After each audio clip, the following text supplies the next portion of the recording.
This meeting is being recorded.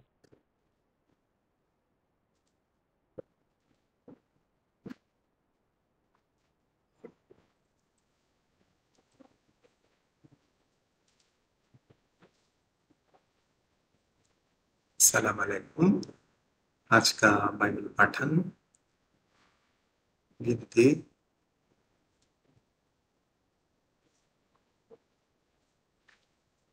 अध्याय 29,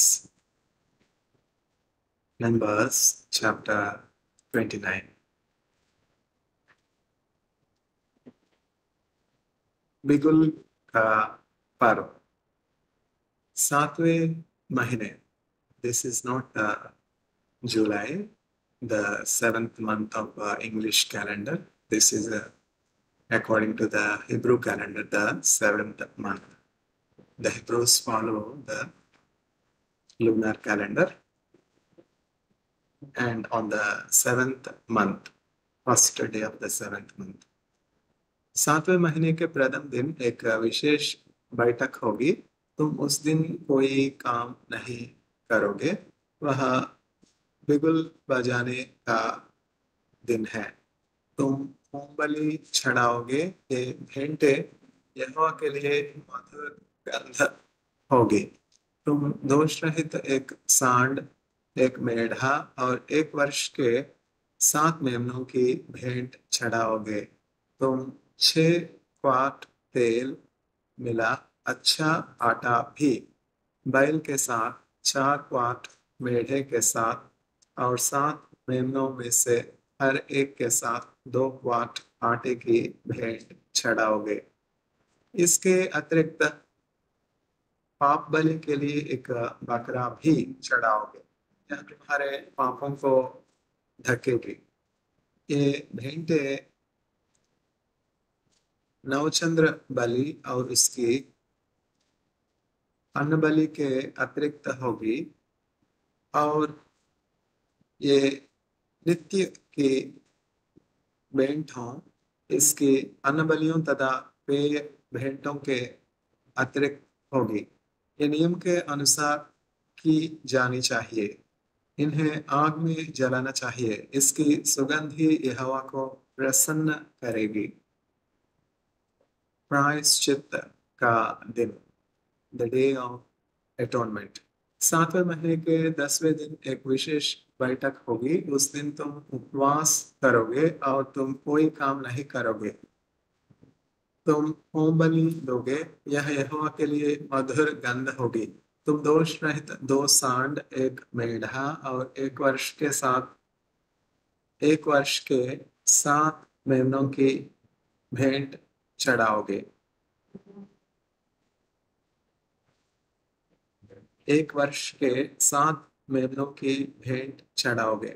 तुम हर एक बैल के साथ जैतून के मिले हुए 6 क्वार्ट आटे, मेढ़े के साथ 4 क्वार्ट आटे और हर एक 7 मेमने के साथ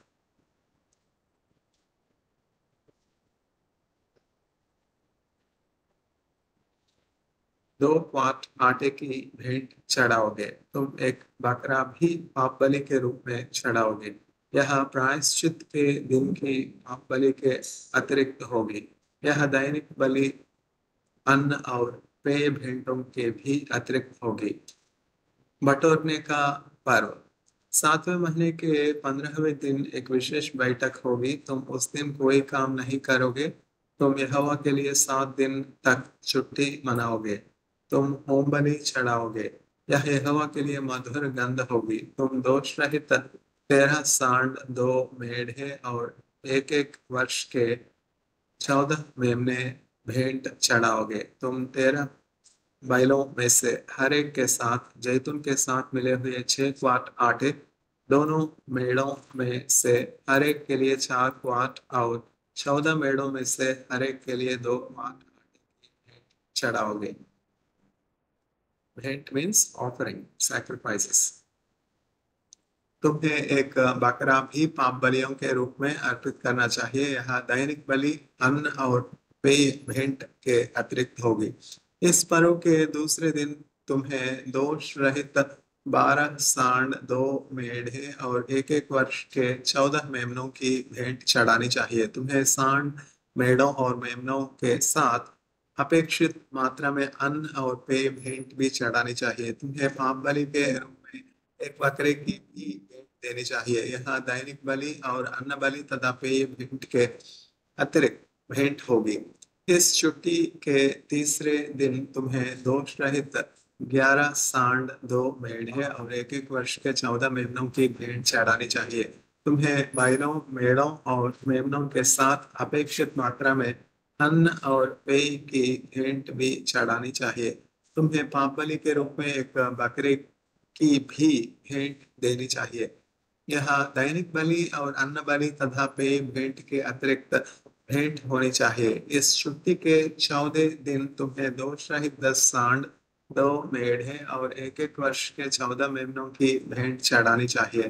तुम्हें बैलों, मेढ़ों और मेमनों के साथ अपेक्षित मात्रा में अन्न और पेय की भेंट चढ़ानी चाहिए। तुम्हें पाप बलि के रूप में एक बकरे की भी भेंट देनी चाहिए। यहाँ दैनिक बलि और अन्न बलि तथा पेय भेंट के अतिरिक्त भेंट होगी। इस छुट्टी के 5वें दिन तुम्हें दोष रहित 9 सांड, 2 मेढ़े और 1 वर्ष के 14 मेमनों की भेंट चढ़ानी चाहिए। तुम्हें बैलों, मेढ़ों और मेमनों के साथ अपेक्षित मात्रा में अन्न तथा पेय की भी भेंट चढ़ानी चाहिए। तुम्हें पाप बलि के रूप में एक बकरे की भी भेंट देनी चाहिए। यह दैनिक बलि और अन्न बलि तथा पेय भेंट के अतिरिक्त भेंट होगी। इस छुट्टी के 6ठे दिन तुम्हें दोष रहित 8 सांड, 2 मेढ़े और 1 वर्ष के 14 मेमनों की भेंट चढ़ानी चाहिए। तुम्हें बैलों, मेढ़ों और मेमनों के साथ अपेक्षित मात्रा में अन्न और पेय की भेंट भी चढ़ानी चाहिए। तुम्हें पाप बलि के रूप में एक बकरे की भी भेंट देनी चाहिए। यह दैनिक बलि और अन्न बलि तथा पेय भेंट के अतिरिक्त भेंट होगी। इस छुट्टी के 7वें दिन तुम्हें दोष रहित 7 सांड, 2 मेढ़े और 1 वर्ष के 14 मेमनों की भी भेंट चढ़ानी चाहिए। तुम्हें बैलों, मेढ़ों और मेमनों के साथ अपेक्षित मात्रा में अन्न और पेय की भेंट भी चढ़ानी चाहिए।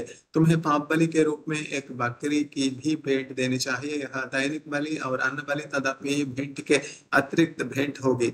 इस छुट्टी का 8वां दिन तुम्हारी विशेष बैठक का दिन है। तुम्हें उस दिन कोई काम नहीं करना चाहिए। तुम्हें होम बलि चढ़ानी चाहिए। ये आग द्वारा दी गई भेंट होगी। यह यहोवा के लिए मधुर सुगंध होगी।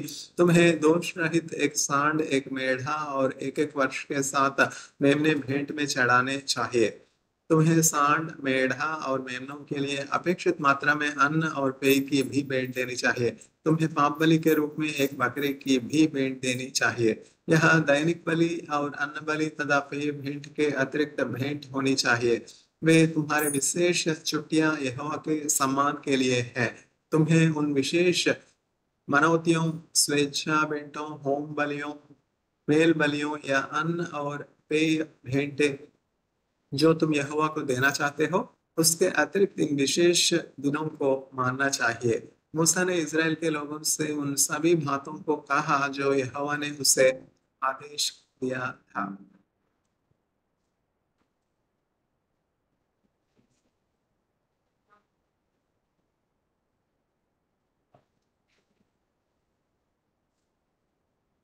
गिनती अध्याय 30।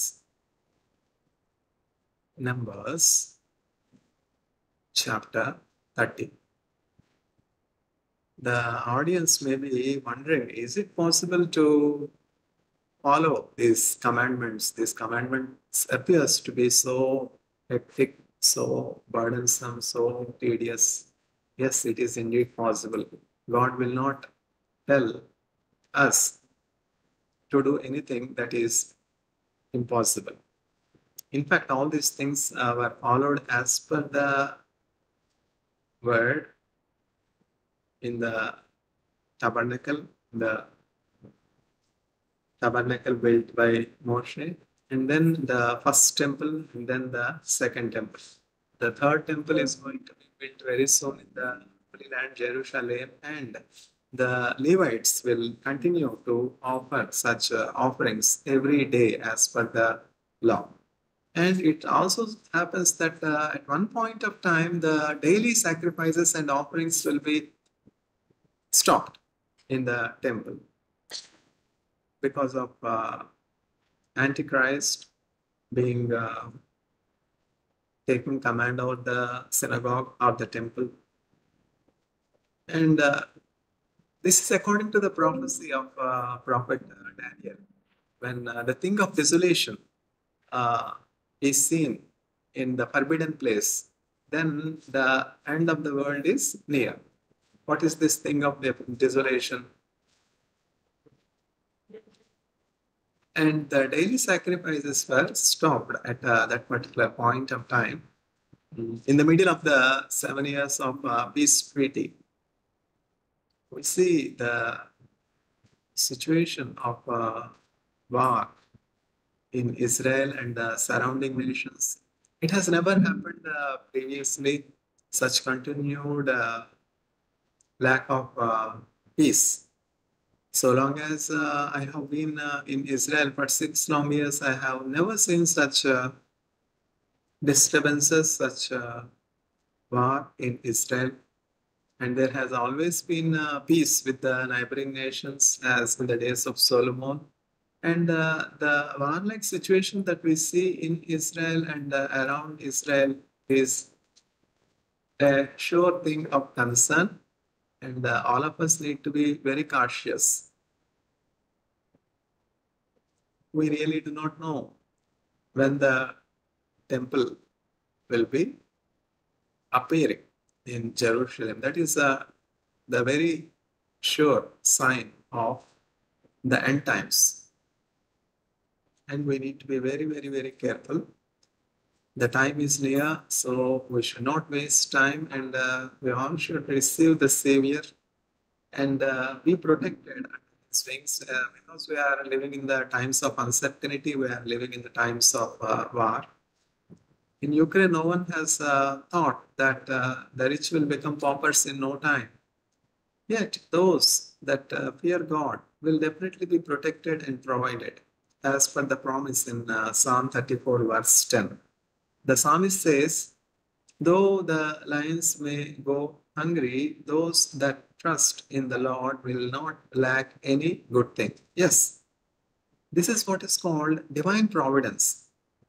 We should not boast ourselves in our riches. We should not boast in our material possessions, in our power, in our authority, because all things may become a vanity at one point of time or the other. Have we not seen many great leaders dying in a sorrowful state? They do not lack power, they do not lack riches yet. The grace of the Lord has been absent. So we are in the times of uncertainty, and by grace alone we will be saved. If we see such calamity in Ukraine, where more than 90% people are Christians, God-fearing people, and in Israel, the chosen nation of God, if the judgment of God starts at the household of God, what will be the fate of the ungodly? దేవుని తీర్పు ఆయన ఇంటి వారి యొద్ద ప్రారంభింపబడినప్పుడు అన్యుల గతి ఏమవును?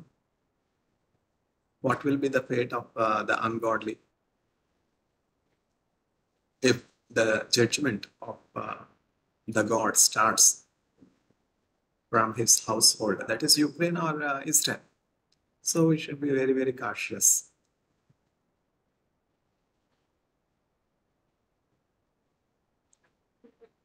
गिनती अध्याय 30, Numbers chapter 30. विशेष दिए गए वचन। मूसा ने सभी इजरायली परिवार समूहों के नेताओं से बातें की। मूसा ने यहोवा के इन आदेशों के बारे में उनसे कहा, यदि कोई व्यक्ति परमेश्वर को विशेष वचन देता है या यदि वह व्यक्ति यहोवा को कुछ विशेष अर्पित करने का वचन देता है तो उसे वैसा ही करने दो, किंतु उस व्यक्ति को ठीक वैसा ही करना चाहिए जैसा उसने वचन दिया है। संभव है, पॉसिबल, इट इज पॉसिबल, संभव है कि कोई युवती अपने पिता के घर पर ही रहती हो और वह युवती यहोवा को कुछ चढ़ाने का विशेष वचन देती है और उसका पिता इस वचन के विषय में सुनता है और उसे स्वीकार कर लेता है, तो उस युवती को उस वचन को अवश्य ही पूरा कर देना चाहिए जिसे करने का उसने वचन दिया है। किंतु यदि उसका पिता उसके दिए गए वचन के बारे में सुनकर उसे स्वीकार नहीं करता तो उस युवती को वह वचन पूरा नहीं करना है। उसके पिता ने उसे रोका, अतः यहोवा उसे क्षमा करेगा। संभव है, इट इज पॉसिबल, कोई स्त्री अपने विवाह से पहले यहोवा को कोई वचन देती है अथवा बात में बिना सोचे विचारे कोई वचन ले लेती है और बाद में उसका विवाह हो जाता है और पति दिए गए वचन के बारे में सुनता है और उसे स्वीकार करता है, तो उस स्त्री को अपने दिए गए वचन के अनुसार काम को पूरा करना चाहिए। किंतु यदि पति दिए गए वचन के बारे में सुनता है और उसे स्वीकार नहीं करता तो स्त्री को अपने दिए गए वचन को पूरा नहीं करना पड़ेगा। उसके पति ने उसका वचन तोड़ दिया और उसने उसे उसकी कही बात को पूरा नहीं करने दिया, अतः यहोवा उसे क्षमा करेगा। कोई विधवा या तलाक दी गई स्त्री विशेष वचन दे सकती है। यदि वह ऐसा करती है तो उसे ठीक अपने वचन के अनुसार करना चाहिए। एक विवाहित स्त्री यहोवा को कुछ चढ़ाने का वचन दे सकती है। यदि उसका पति दिए गए वचन के बारे में सुनता है और उसे अपने वचन को पूरा करने देता है तो उसे ठीक अपने दिए वचनों के अनुसार ही वह कार्य करना चाहिए। किंतु यदि उसका पति उसके दिए गए वचन को सुनता है और उसे वचन पूरा करने से इनकार करता है तो उसे अपने दिए वचन के अनुसार वह कार्य पूरा नहीं